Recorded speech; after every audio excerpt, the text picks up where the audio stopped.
Hello மக்களே, ஜானகி மாயா செம்ம இன்ட்ரெஸ்டிங்காக போயிட்டுருக்கு. புவனேஸ்வரியும் ரகுராமுக்கு ஆபத்து வர மாதிரி ஒரு செயல் பண்ணாங்கன்னா, அதே சமயத்தில் புவனேஸ்வரிக்கே அந்த விஷம் மறுபடியும் கிடச்சிருது. அது தெரியாமல் அந்த ஜூஸை நல்லா குடிச்சிடுறாங்க. சரியான ஒரு ஆப்பு புவனேஸ்வரிக்கு வச்சுட்டாங்கன்னு சொல்லலாம். இன்னொரு பக்கம் பார்த்தீங்கன்னா, நம்ம கதிரும் ஒரு பேரன் அப்படிங்கிற ஒரு முறையில் அந்த இடத்துல ஒரு சடங்கை பண்ணுறாங்க. அதில் பாட்டியும் சந்தோஷப்படுறாங்க. நம்ம கதிரை பற்றி ரகுராம் புரிஞ்சுக்கிட்டாங்கன்னே சொல்லலாம். வீடியோக்குள்ளே போகிறக்கு முன்னாடி நம்ம சேனலுக்கு சப்ஸ்கிரைப் பண்ணுங்க. அப்படியே பக்கத்துல இருக்க பெல் ஐக்கனை கிளிக் பண்ணிருங்க. அப்பதான் நான் போடுற வீடியோலாம் உங்களுக்கு நோட்டிபிகேஷனா வரும். நம்ம ரகுராமோட அப்பா நினைவு நாள் அதுமா எல்லா சடங்குகளுமே பண்ணிட்டு வராங்க. இதை தெரிஞ்சுக்கிட்ட புவனேஸ்வரியும் போற புரோகிதர்ல எப்படியாவது அவங்க பொருள்ல ஒரு விஷத்தை மிக்ஸ் பண்ணி வச்சிடணும், அதை ரகுராம் எப்படியாவது சாப்பிட்ற மாதிரி வச்சிடணும்னு சொல்லிட்டு புவனேஸ்வரியும் அதுக்கேற்றவாறு ஒரு பிளானை போட்டு அரேஞ்ச் பண்ணி வைக்கிறாங்க. அதே சமயத்துல நம்ம ரமணி பாட்டியும் உங்க அப்பாவோட இந்த சடங்குகள் எல்லாமே சிறப்பாகவே பண்ணணும் ரகுன்னு சொல்லிட்டு அந்த இடத்துல புரோகிதர் எல்லாருமே வந்து அந்த சடங்குகளை பண்ணதுக்கு தயாராகிட்டே இருக்காங்க. இன்னொரு பக்கம் பார்த்தீங்கன்னா, புவனேஸ்வரியும் நம்ம அனுப்பின ஆள் அந்த தண்ணியை எப்படியாவது ரகுராம் தான் குடிக்கிற மாதிரி வச்சிடணும், இதை பற்றி பார்வதி கிட்ட நம்ம சொல்லிடணும்னு சொல்லிட்டு புவனேஸ்வரி ஒரு பிளான் பண்ணி பார்வதி கிட்ட அந்த சூழ்ச்சி வேலையெல்லாம் சொல்ல ஆரம்பிக்கிறாங்க. அங்கே உள்ள சாமியாரும் இந்த ஃபோட்டோவுக்கு முன்னாடி விளக்கெல்லாம் ஏற்றி வைக்கணும், பேரன் பேத்திகள் யாராவது உண்டுன்னா அவங்க வந்து இதை ஏற்றி வைங்க அப்படின்னு சொல்லும்போது நம்ம மாயா, தனா, சீனோ, அப்புக்குட்டின்னு சொல்லிட்டு எல்லாரும் விளக்கு ஏற்றி வைக்கிறாங்க. அதை பார்த்த சாமியாரோ என்னது இது 4 விளக்கு தானே ஏந்திருக்கு, இந்த மாதிரி 4 ஏந்தக்கூடாது, கண்டிப்பாக இன்னும் ஒருத்தங்க வந்து ஏற்றுங்க, வேற யாராவது பேரன் பேத்தி இருக்காங்களா அப்படின்னு சொல்லும்போது நம்ம ரகுராம் ஜானகி எல்லாரும் யோசனை பண்ணிகிட்டே இருக்காங்க.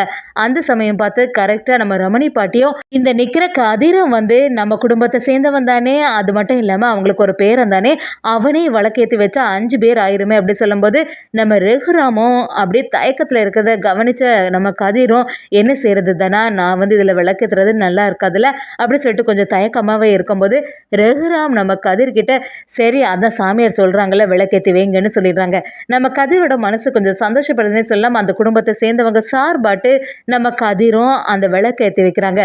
கொஞ்ச நேரத்தில் பூஜை எல்லாமே சிறப்பாக நடந்துகிட்டே இருக்குது. அதே சமயத்தில் நம்ம பார்வதிக்கு ஒரு டென்ஷனாக இருக்குது, எப்படி அது ரகுராம் அவங்க அந்த தண்ணியை குடிச்சிடணுமே, அவங்களுக்கு ஏதாவது ஆபத்து வரணுமே சொல்லிட்டு யோசனையிலே இருந்துட்டு இருக்காங்க. நம்ம மாயா எல்லாரும் விளக்கேற்றி வச்சது எல்லாமே கொஞ்ச நேரத்தில் அணைஞ்சு போயிடுது. 4 விளக்குமே அலைஞ்சிடுது. நம்ம கதிர் ஏற்றின விளக்கு மட்டும் நல்லபடியாக கரெக்டாக இருக்குது. இதை பார்த்த ராமணி பாட்டி எல்லாருமே அதிர்ச்சியாகி நிற்கிறாங்க. இங்கே என்ன சீனு, மாயா எல்லாரும் ஏற்றினது எல்லாம் அணைஞ்சு போச்சு, ஆனால் கதிர் ஏற்றினது மட்டும் அணையாமல் அப்படியே இருக்கே, இதுலேருந்தே தெரியுது உங்கள் அப்பா வந்து கதிரை பேரனாகவே ஏற்றுக்கிட்டாங்கன்னு சொல்லிட்டு கதிர் தான் நிஜமான பேரன் போல அப்படிங்கிற மாதிரி ரமணி பாட்டி சொன்ன உடனே நம்ம ரகுராமும் சரி ஏற்கனவே அப்பா அம்மா பேர் யாருன்னு தெரியாதுன்னு சொல்லிட்டு எல்லாரும் பேசிகிட்டு இருக்காங்க. இந்த சமயத்தில் கதிரை அப்பாவாவது இப்படி ஏற்றுக்கிட்டாங்களே அப்படின்னு சொல்லிட்டு கொஞ்சம் சந்தோஷப்படுறாங்கன்னு சொல்லலாம். இன்னொரு பக்கம் பார்த்தீங்கன்னா புவனேஸ்வரியும் சரி இந்த நேரத்தில் இந்த பூஜை எல்லாமே முடிஞ்சிருக்கோம், ரகுராமோட உயிரும் பிரிஞ்சிருக்கோம், கூடிய சீக்கிரத்தில் ஒரு நல்ல செய்தி வரப்போகுது அப்படின்னு சொல்லிட்டு யோசனையிலே இருந்துட்டு இருக்காங்க. கரெக்டாட்டு நம்ம புவனேஸ்வரியும் சரி நம்ம ஆர்டர் பண்ண ஜூஸ் தான் வந்துட்டா அப்படின்னு பார்க்கலான்னு சொல்லும்போது அங்கே ஒரு ஜூஸும் வருது. நம்ம ஆர்டர் பண்ண மாதிரியே ஜூஸ் வந்துட்டு இதை குடிச்சிட வேண்டியதானே அந்த ஜூஸை குடிக்கிறாங்க.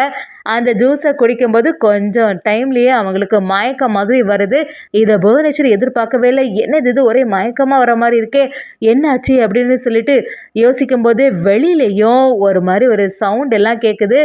புவனேஸ்வரியும் பயங்கரமாக டென்ஷன் ஆகிட்டு இருக்காங்க. ஒரு கட்டத்தில் நம்ம ரகுராம் குடும்பத்தை சேர்ந்தவங்க எல்லாருக்குமே புவனேஸ்வரர் சூழ்ச்சி வேலை தெரிய ஆரம்பிக்குது. இந்த புரோகிதர் கொண்டு வந்த இந்த பொருளில் விஷம் இருக்கக்கூடிய விஷயம் தெரிஞ்சுக்கிட்ட நம்ம ரகுராம் மாயா எல்லாரும் சம அதிரடியாக புவனேஸ்வரிக்கு சரியான ஆப்பு வச்சுட்டாங்கன்னே சொல்லலாம். புவனேஸ்வரி தவறுதலாட்டு அந்த விஷம் கலந்த இதை குடிச்சிட்டாங்கன்னே சொல்லலாம். இனி புவனேஸ்வரி என்னதான் பிளான் பண்ணாலும் ரகுராம் இருக்க வரைக்கும் அந்த குடும்பத்துக்கு எந்த ஆபத்தும் வராமல் இருக்க போதுன்னே சொல்லலாம்.